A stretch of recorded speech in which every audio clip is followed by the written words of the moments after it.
Hello all of you, once again आप सभी का मैं स्वागत करता हूं।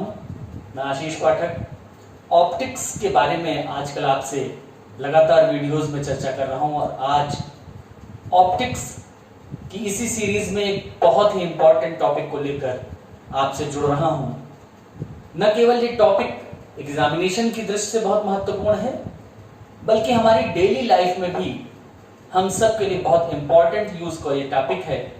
इसलिए मैं आपसे रिक्वेस्ट करूंगा इसके पूरे वीडियो को ध्यान से देखें, क्योंकि अब से ये जो सीरीज आगे बढ़ेगी इसमें आपके लिए बहुत से इंपॉर्टेंट जानकारी के बिंदु और बहुत से आपके ऐसे बिंदु जिनको आप डेली लाइफ में एप्लीकेशंस में लाएंगे, उनको हम सब डिस्कस करेंगे। तो प्लीज चलते हैं हमारे साथ इस पूरे वीडियो की ओर। तो शुरू करते हैं। आज का टॉपिक जो है लेंस। लेंस क्या है? सबसे पहले तो हम लेंस को डिफाइन करना चाहेंगे। हमने लेंस के बारे में सुना है, जाना है, देखा है, लेकिन लेंस को जब डिफाइन करने की बात आती है तो उसको परिभाषा के अंतर्गत हम किस तरीके से कह सकते हैं। तो सबसे पहले मैं उसी बात को आपसे डिस्कस करता हूं कि वह सीमित, समांग, पारदर्शी, अपवर्तनकारी माध्यम। देखिए मैंने इसमें 4 वर्ड बोले हैं। सबसे पहले मैं उनको एक जगह पर लिख देता हूं। सीमित, समांग, पारदर्शी और अपवर्तनकारी। देखिए 4 मैंने विशेषताएं डिस्कस की हैं। अब इसके साथ डेफिनेशन को जोड़ता हूं फिर से कि वह सीमित, समांग, पारदर्शी, अपवर्तनकारी माध्यम जिसका कम से कम एक पृष्ठ वक्र अवश्य होता है, लेंस कहलाता है। अब आप कहेंगे कि इस डेफिनेशन में कुछ वर्ड्स आए हैं, कुछ टिपिकल हिंदी वर्ड्स आपको लग रहे होंगे। सीमित मतलब लिमिटेड, हम उसकी बाउंड्रीज जानते हो। सीमित, समांग यूनिफॉर्म, वो मीडियम कैसा होना चाहिए? समांग माध्यम यानी कि यूनिफॉर्म मीडियम होना चाहिए। पारदर्शी, ट्रांसपेरेंट होना चाहिए।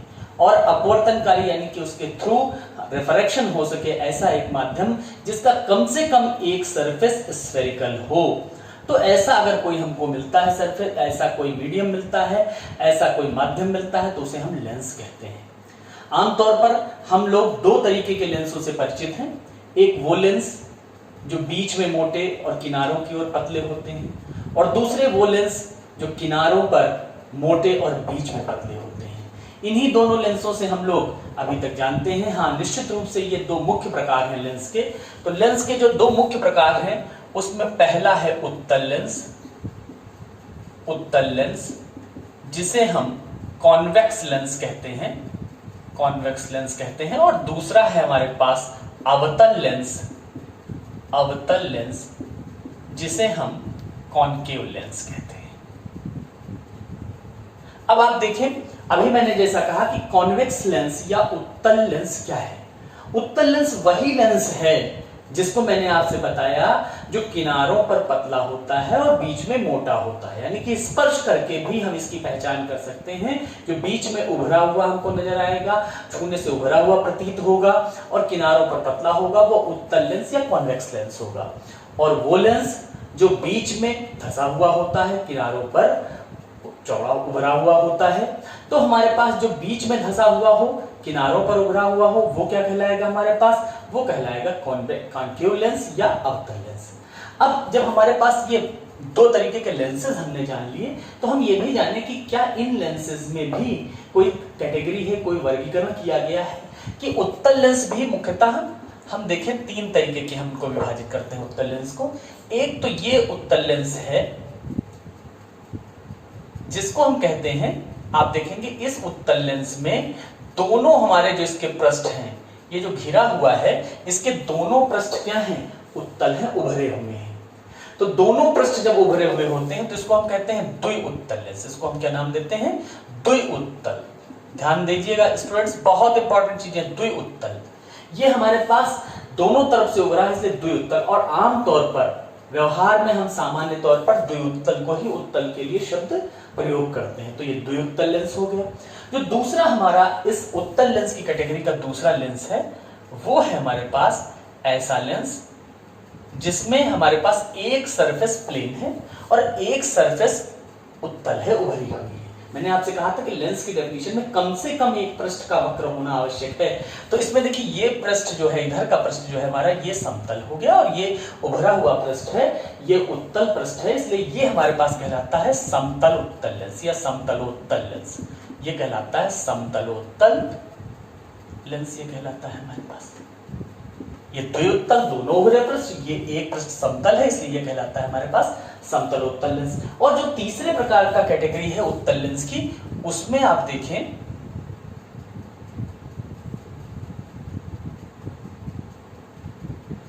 उसमें अगर आप ध्यान देंगे तो देखेंगे एक ये जो पहला पृष्ठ है ये धसा हुआ है, ये जी पृष्ठ धसा हुआ जिस पर मैं पेन चला रहा हूं, और ये उभरा हुआ पृष्ठ है। तो एक पृष्ठ धसा हुआ, दूसरा उभरा हुआ, अवतलोत्तल, ये क्या हो जाएगा? अवतलोत्तल लेंस।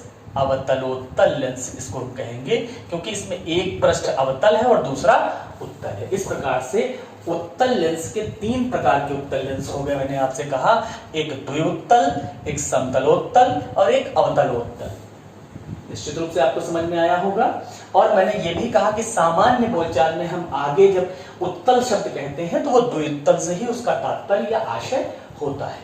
अब दूसरी बात, जब हमने उत्तल लेंस के प्रकार जान लिए तो हम अवतल लेंस के भी प्रकार जानते हैं। देखिए जैसे कि हमने बताया कि हमारा उत्तल लेंस 3 प्रकार का होता है, वैसे अवतल लेंस भी 3 प्रकार के होते हैं। तो जो पहला अवतल लेंस है वो हमारा इस प्रकार से होगा, जिसमें आप देखेंगे इसके दोनों जो हमारे पृष्ठ हैं ये दोनों ही धसे हुए हैं, इसलिए इसको हम कहेंगे द्विअवतल। जैसे उसको हमने कहा था द्विउत्तल, यहाँ दोनों पृष्ठ धसे हुए हैं, इसलिए इसको हम कहेंगे द्विअवतल। द्विअवतल को ही सामान्य बोलचाल में अवतल लेंस कहा जाता है। जो इसका दूसरा हमारे पास है, जैसे हमने 3 प्रकार के उत्तल लेंस पढ़े, जैसे 3 प्रकार के यहाँ भी हम पढ़ेंगे। तो जो दूसरे प्रकार का हमारा अवतल लेंस होगा उसमें पहला पृष्ठ समतल हो जाएगा और दूसरा पृष्ठ हमारा ये हमारे पास अवतल हो गया, तो ये कहलाता है समतलावतल लेंस। समतलावतल लेंस, इसमें एक पृष्ठ समतल था और दूसरा पृष्ठ ये हमारे पास धसा हुआ है, इसलिए ये कहलाता है समतलावतल लेंस। निश्चित रूप से समझ में आया होगा, एकदम उसी से पैरेलल यहाँ हम चल रहे हैं। और जो तीसरा इसकी हमारा प्रकार है अवतल लेंस का, जो तीसरा प्रकार है, इसमें क्या होगा? यहाँ पर हमारे पास एक पृष्ठ उभरा और दूसरा धसा हुआ, यानी कि ये हो जाएगा हमारे पास ये उभरा हुआ पृष्ठ और ये धसा हुआ पृष्ठ। तो इस प्रकार का ये कुछ हमको मिलेगा और ये कहलाएगा उत्तलावतल लेंस। उत्तलावतल लेंस ये कहलाएगा, ये उत्तलावतल लेंस हमारा हो जाएगा। इस प्रकार से हमने देखा कि 3 प्रकार के ये जो लेंस है, यहाँ पर उत्तलावतल लेंस मैं यहाँ पर दोबारा बना देता हूँ। आप देखेंगे कि ये जो हमारे पास ये पहला पृष्ठ उभरा हुआ और ये दूसरा पृष्ठ धसा हुआ, तो ये इस प्रकार से हमको ये मिल जाता है उत्तलावतल लेंस। उत्तलावतल लेंस ये हमारे पास हो जाता है उत्तलावतल लेंस, या इसको उत्तलोत्तल भी कहते हैं। इसको अगर हम संधि करते हैं तो उत्तलावतल भी कह सकते हैं। तो उत्तलावतल ये लेंस हो जाएगा उत्तलावतल, समतलावतल, द्विअवतल, और उत्तल में द्विउत्तल, समतलोत्तल, अवतलोत्तल। इस तरीके से हमारे पास 3 प्रकार के उत्तल और अवतल लेंस हो गए। अब हमने जब जान लिए प्रकार, तो इसके बारे में कुछ जाने कि ये उत्तल और अवतल जो लेंस हैं इनमें क्या खासियत होती है, इनके क्या प्रमुख तरीके की जो प्रकाश किरणों को लेकर इनकी क्रियाएं कैसी हैं। तो सबसे पहले आप देखें, जो हमारा उत्तल लेंस होता है, जो कॉन्वेक्स लेंस होता है, ये प्रकाश किरणों को संगमित करने का काम करता है, यानी कि कन्वर्ज करने का काम करता है।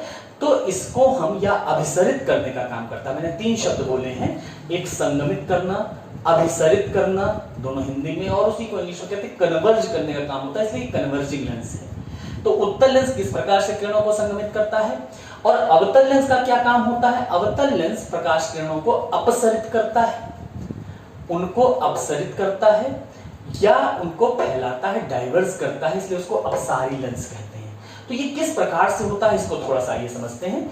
हमने जाना है कि जब हम लोग क्लास 10th में पढ़ रहे थे तो प्रिज्म के बारे में हमने पढ़ा था कि जो प्रिज्म होता है, तो प्रिज्म के हमारे पास ये 2 पृष्ठ हैं, इनमें जब किरण को इस तरीके से आती है तो ये इधर जाने के बाद ये इधर आधार की ओर मोड़ देता है। तो इस प्रिज्म के गुण के आधार पर हम उत्तल और अवतल लेंस की व्याख्या कर सकते हैं कि किस तरीके से किरणों को संगमित करता है और ये किस तरीके से किरणों को फैलाता है।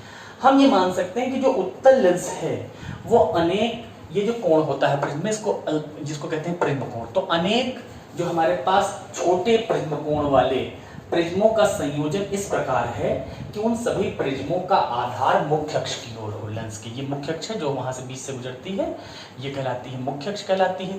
दोनों हमारे पास जो दोनों पृष्ठों के वक्रता केंद्र है उनको मिलाती हुई जाएगी। तो यहाँ पर ये मुख्य अक्ष की ओर अगर प्रिज्म जोड़ दिए जाए तो कुछ ऐसा ही काम करेंगे। देखिए आप आधार की ओर इधर मोड़ रहे हैं, इस तरीके से यहाँ पर अगर मान लीजिए कोई प्रिज्म हो तो ये किरण आएगी, ये किरण आएगी, ये चली जाएगी। तो इस तरीके की स्थिति कुछ हमारे पास कौन से दिखा रहे हैं, उत्तल लेंस में होती है। जबकि जो अवतल लेंस है इनको प्रिज्मों का संयोजन तो माना जा सकता है, लेकिन यहां पर मैंने कहा था ऐसे प्रिज्मों का संयोजन जिनके आधार मुख्य अक्ष की ओर हो, इसमें इसके विपरीत होगा। ऐसे प्रिज्मों का संयोजन माना जा सकता है जिनके आधार मुख्य अक्ष के दूसरी दिशा में हो। जैसे आप देखें इस तरीके से यहाँ पर कोई हमारे पास प्रिज्म हो तो इसमें किरण इस तरह आएगी और इधर चली जाएगी। यहाँ पर हमारे पास कोई बीच से मुख्य अक्ष यहाँ पे होगी तो यहाँ पर जब कोई किरण इस तरह आएगी ये इधर चली जाएगी। तो आप देख रहे हैं कि यहाँ पर ये जो आधार है ये मुख्य अक्ष के दूसरी ओर है, जबकि यहाँ पर मुख्य अक्ष के और आधार है। इस प्रकार से यहाँ पर हमने जो दिखाया है ये मुख्य अक्ष है। अब देखिए ये किरण आ रही है मुख्य अक्ष के समांतर, तो ये यहाँ पर प्रिज्म जैसी संरचना के हिसाब से उसी हिसाब से मुड़ रही है और यहाँ पर आकर संगमित हो रही है। ये किरणें इधर आगे भी चलती चली जाएंगी, इस तरीके से इधर जाएगी, फिर ये इधर भी जाएंगी। इस तरीके से जो किरणें हैं ये आगे भी फैलेंगी, लेकिन इस बिंदु पर मिलती हुई यहाँ पर मिल रही, यहाँ पर इकट्ठा हो रही हैं और यहाँ पर देखें इस बिंदु पर से आती हुई प्रतीत हो रही हैं। तो कहने का मतलब क्या है कि इस प्रकार से ये हमारे पास जो उत्तल और अवतल लेंस से इसने किया क्या था वास्तव में, यहाँ पर किरण आई थी उसको इधर फैला दिया था, यहाँ से किरण आई थी इसको इधर फैला दिया। यहाँ देखिए किरणें फैल रही हैं अपवर्तन के पश्चात, इनको पीछे बढ़ाने पर एक जगह से आती हुई प्रतीत होती है, लेकिन वस्तुतः ये किरणें फैल रही हैं, अपसरित हो रही हैं। इसमें क्या हो रहा है, किरणें एक जगह इकट्ठा हो रही, संगमित हो रही, कन्वर्ज हो रही, यहाँ डाइवर्ज हो रही, इसलिए ये कन्वर्जिंग लेंस है, ये डाइवर्जिंग लेंस है, ये अभिसारी है, ये अपसारी है। उत्तल संगमित करेगा, अवतल फैलाएगा। इसको बहुत ध्यान से समझ लेंगे। इस प्रकार से हमने उत्तल और अवतल लेंसों के प्रकार जाने और ये जाने कि ये अलग अलग किस तरीके से किरणों को संगमित करते हैं अथवा अपसरित करते हैं। अब यहाँ पर कुछ इनसे संबंधित परिभाषाएं भी हैं, मैं आपको वो परिभाषाएं भी जल्दी से बता दूं तो आपको और अच्छे से समझ में आ जाएगा।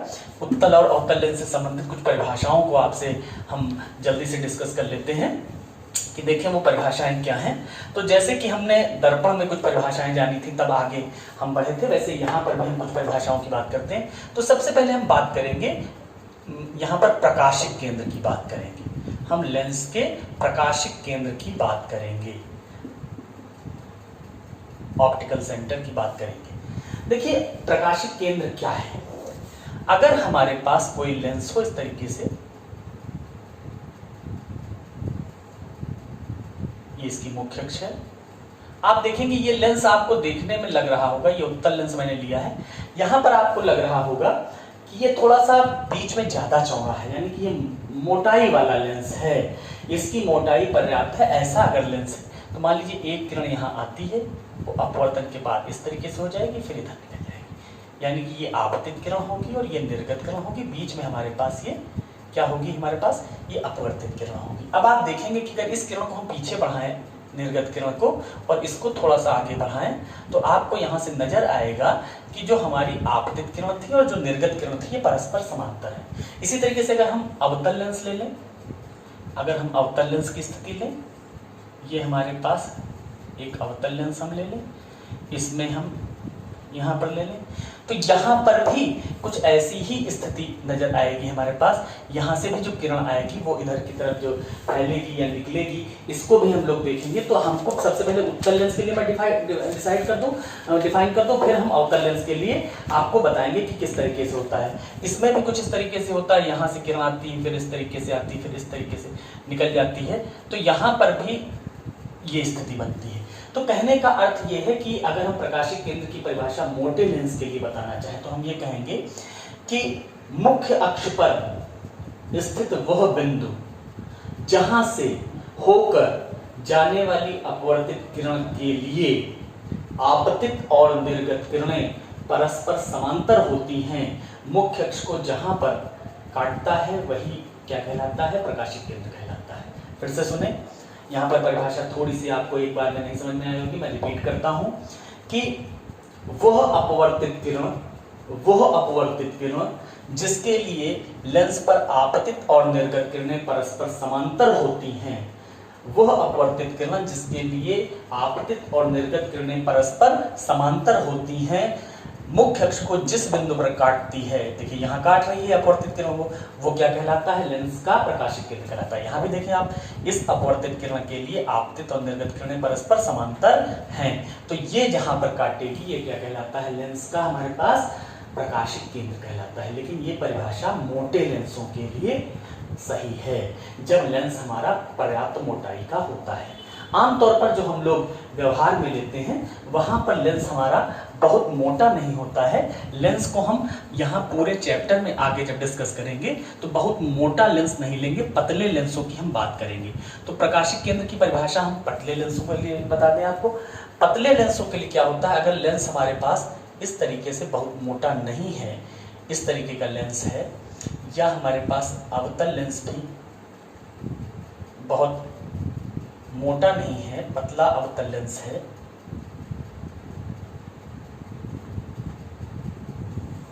तो इनके लिए क्या होगा? इनके लिए हम ये मानते हैं कि लेंस में स्थित वह बिंदु जहां से जाने वाली किरण सीधी गुजर जाती है। आप देखिए, जो यहाँ पर हम मानेंगे, यहाँ पर जो आपतित किरण है वो सीधे गुजर जाएगी बिना अपवर्तन के, वो पथ नहीं बदलेगी, वो सीधी गुजर जाएगी। तो वह बिंदु जहां से गुजरने वाली किरण का अपवर्तन नहीं होता है, पथ का विचलन नहीं होता है, वो क्या कहलाता है? वो प्रकाशिक केंद्र कहलाता है पतले लेंसों में। पतले लेंसों में वह बिंदु जहां से गुजर, लेंस के भीतर स्थित वह बिंदु जहां पर से गुजरने वाली किरण अपना मार्ग नहीं बदलती है, सीधी गुजर जाती है, वो प्रकाशिक केंद्र कहलाता है। इसको आमतौर पर O से दिखाते हैं। और मोटे लेंस में हमने बताया कि वह अपवर्तित किरण जिसके लिए आपतित और निर्गत किरणें समांतर होती हैं, मुख्य अक्ष को जिस बिंदु पर काटता है वो प्रकाशिक केंद्र कहलाता है। मैंने कहा इस चैप्टर में आगे हम बात करेंगे, पतले लेंसों के लिए ही हम अधिकतर डिस्कशंस करेंगे। तो ये आपके पास हो गया, हम जिसको कह रहे थे प्रकाशिक केंद्र या ऑप्टिकल सेंटर हो गया। अब हम आते हैं कि कुछ और एक महत्वपूर्ण डेफिनेशन, जैसे जब हमने दर्पण पढ़ा था तो फोकस पढ़ा था, फोकस दूरी पढ़ा था, तो यहाँ पर भी हम फोकस की बात करते हैं। तो यहाँ लेंस में दो फोकस होते हैं, प्रथम फोकस और एक होता है द्वितीय फोकस। यहाँ दो फोकस होंगे, हम दोनों की बात आपसे कर लेते हैं, प्रथम फोकस और द्वितीय फोकस। प्रथम फोकस क्या है? देखें, हम यहाँ पर सबसे पहले उत्तल लेंस की बात कर रहे हैं। ये हमारे पास एक उत्तल लेंस है, ये इसकी मुख्य अक्ष है, थोड़ा सा ध्यान देंगे, ये सीधी उत्तल, ये हमारी मुख्य अक्ष है। अब यहाँ पर हम आपको प्रथम फोकस की डेफिनेशन समझाने जा रहे हैं। तो प्रथम फोकस की डेफिनेशन कैसे हो सकती है? देखें यहाँ पर कि मान लीजिए इस बिंदु से किरणें आ रही हैं, ये बहुत सी किरणें इस बिंदु से आ रही हैं, ये लेंस से अपवर्तन के बाद मुख्य अक्ष के समांतर हो जा रही हैं, ये उत्तल लेंस में। और अगर हम अवतल लेंस की बात करें तो वहां क्या हो रहा है? हम अवतल लेंस ले रहे हैं, ये एक अवतल लेंस है, ये इसकी मुख्य अक्ष है। अवतल लेंस में क्या हो रहा है? ये किरणें आ रही हैं और ऐसा लग रहा है कि ये यहां पर मिलना चाहती है।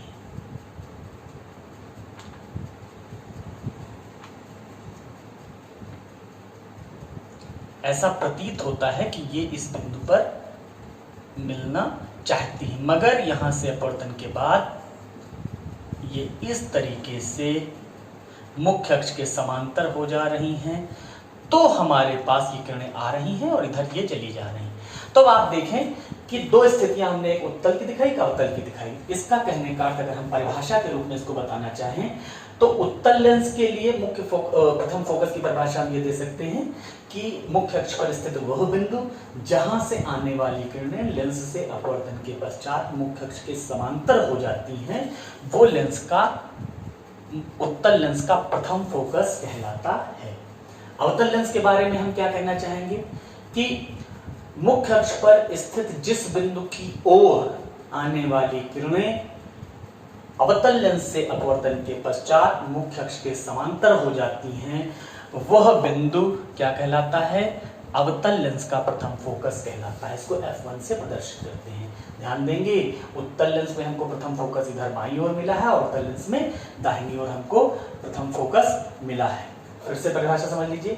उत्तल लेंस के लिए प्रथम फोकस वह बिंदु होता है जहां से आने वाली किरणें अपवर्तन के पश्चात मुख्य अक्ष के समांतर हो जाती हैं, और अवतल लेंस के लिए मुख्य अक्ष पर वह स्थित वह बिंदु जहां की ओर मिलती हुई प्रतीत होने वाली किरणें, जहां की ओर आती हुई प्रतीत होने वाली किरणें, क्योंकि वास्तव में यहां तक तो पहुंच नहीं पाती, इसलिए प्रतीत होने वाली शब्द ध्यान रखिएगा।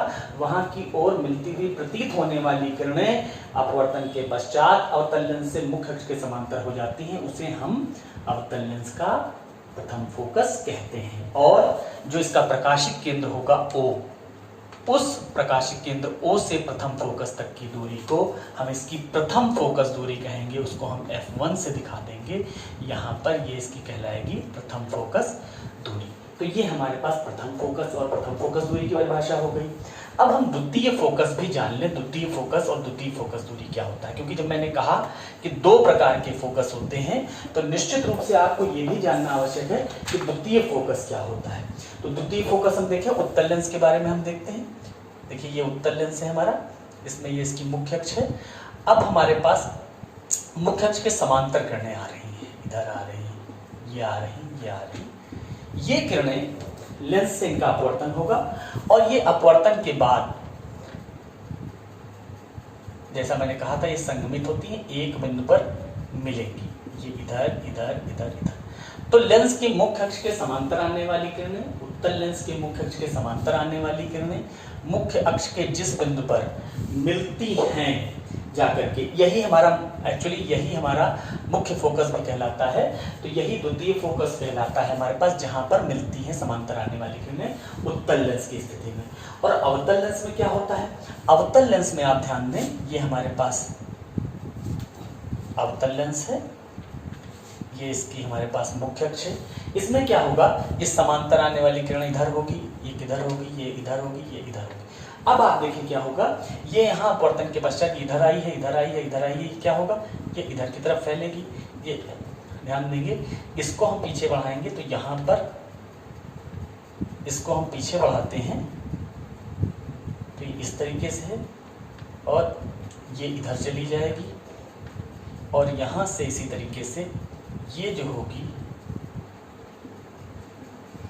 ये इधर चली जाएगी, और इसी तरीके से ये इधर चली जाएगी। तो यहाँ ये जो बिंदु होगा ये हमारे पास द्वितीय फोकस कहलाएगा। परिभाषित कैसे करेंगे? अवतल लेंस में मुख्य अक्ष के समांतर आने वाली किरणें निश्चित रूप से आप जानते हैं कि वो तो अपसरित हो जाएंगी, वो पीछे बढ़ाने पर कहीं से आती हुई प्रतीत होंगी। तो परिभाषा में हम क्या कहेंगे कि अवतल लेंस में मुख्य अक्ष के समांतर आने वाली किरणें अपवर्तन के पश्चात जिस बिंदु से आती हुई प्रतीत होती हैं, यहाँ से आती हुई प्रतीत हो रही हैं, उसे अवतल लेंस का द्वितीय फोकस या मुख्य फोकस कहते हैं। ये यहाँ पर हमारे पास हो जाएगा। अगर ये प्रकाशिक केंद्र O हो तो इससे इसकी दूरी हमारे पास इसकी क्या कहलाएगी? द्वितीय फोकस दूरी कहलाएगी। यहाँ पर ये इसकी द्वितीय फोकस दूरी कहलाएगी। तो अब हमने समझ लिया कि दो तरीके के फोकस होते हैं और दो तरीके की फोकस दूरियाँ होती हैं। पहली फोकस दूरी आपने यहाँ देखी और द्वितीय फोकस दूरी यहाँ पर देखी। इस तरीके से अवतल और उत्तल लेंस में हमने जान लिया कि दो प्रकार की फोकस दूरियाँ होती हैं। लेकिन एक चीज़ और ध्यान दीजिएगा, जब हमने उत्तल लेंस की बात की तो प्रथम फोकस बाईं ओर, द्वितीय फोकस दाहिनी ओर। जब हमने अवतल लेंस की बात की तो प्रथम फोकस दाहिनी ओर और द्वितीय फोकस बाईं ओर होता है। इस प्रकार से इन दोनों परिभाषाओं को ध्यान रखना है। एक तरीका मैं आपको बता दूं कि जो पहला फोकस है उसको परिभाषित करने के लिए किरणें अपवर्तन के बाद समांतर होंगी। ध्यान रखिएगा, बहुत आसान है। यहाँ देखिए, यहाँ से आई थी, अपवर्तन के बाद समांतर हुई, यहाँ आई थी, अपवर्तन के बाद समांतर हुई। और द्वितीय फोकस की परिभाषा बताने के लिए किरणें आएंगी समांतर, किरणें आएंगी समांतर। देखिए यहाँ समांतर आई थी, यहाँ पर मिली थी, यहाँ समांतर आई थी, यहाँ से आती हुई प्रतीत हो रही थी। बहुत आसान, आपको याद रहेगा कि किस तरीके से हम परिभाषित करेंगे। फिर से रिपीट कर देता हूँ। लास्ट में उत्तल लेंस का प्रथम फोकस या अवतल लेंस का प्रथम फोकस परिभाषित करने के लिए किरणें समांतर हमको अपवर्तन के बाद मिलेंगी। अपवर्तन के बाद समांतर मिलेंगी। यहाँ पर द्वितीय फोकस के लिए उत्तल और अवतल लेंस में किरणें समांतर आएंगी ही, अपवर्तन के बाद एक बिंदु पर मिलेंगी अथवा एक बिंदु से आती हुई प्रतीत होंगी। इस प्रकार से आज हम लोगों ने लेंस की परिभाषा, लेंस के प्रकार और उत्तल और अवतल दोनों प्रकार के लेंसों में कितने तरीके हो सकते हैं, ये तीन प्रकार के हो सकते हैं, और उसके बाद उससे संबंधित कुछ परिभाषाएं, उत्तल और अवतल लेंस के क्रमशः अभिसारी और अपसारी गुणों के बारे में जाना। निश्चित रूप से ये वीडियो आपके लिए बहुत इंपॉर्टेंट है, पूरा वीडियो देखिएगा। और अगले वीडियो में हम लोग लेंस से संबंधित कुछ बहुत महत्वपूर्ण सूत्रों का निगमन करेंगे, डेरिवेशन करेंगे, इसलिए इंतजार कीजिए। मिलते हैं अगले वीडियो में, जब मैं आपसे बहुत इंपॉर्टेंट एक फॉर्मूला डेराइव करूंगा। आज के लिए बस इतना ही। Thank you.